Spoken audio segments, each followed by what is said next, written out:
चला तर आता बघूया आपण दिवाळी स्पेशल मस्त असा चिवडा. तर भरपूर असं तेल गरम करायचं. त्याच्यामध्ये सगळ्यात पहिले मक्याचे पोहे तळून घ्यायचे. मक्याचे पोहे तळून झाले की मोठे मोठे असे शेंगदाणे शेंगदाणे चिवड्यामध्ये जरा जास्त घालायचे आणि चिवडा छान होतो. शेंगदाणे छान तळून झाले की ते पण साईडला काढायचे आणि काय करायचं, चुरमुरे घ्यायचं आणि चुरमुऱ्यावर सगळं जे आपण तळतोय ना ते काढायचं. म्हणजे त्याचं जे काय तेल आहे ना तर ते चुरमुऱ्याला लागते. नंतर कढीपत्ता तळून घ्यायचा. कढीपत्ता झाला की डाळे, बारीक कट केलेली कोथिंबीर आणि इथं आहे अद्रक आणि लसूण त्याची पेस्ट, ती पण छान लालसर अशी तळून घ्यायची.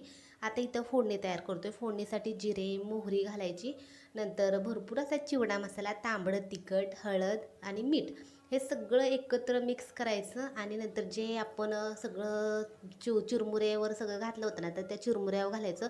कंटिन्यू सगळं हलवत राहायचं जोपर्यंत चिवड्याचा कलर चेंज होत नाही, सगळ्या चुरमुरे पिवळे पिवळे होत नाहीत तोपर्यंत हलवायचं. घरी केलेली शेव घालायची आणि मस्त असा आपला चिवडा तयार झाला. कसा झाला नक्की सांगा. बाय.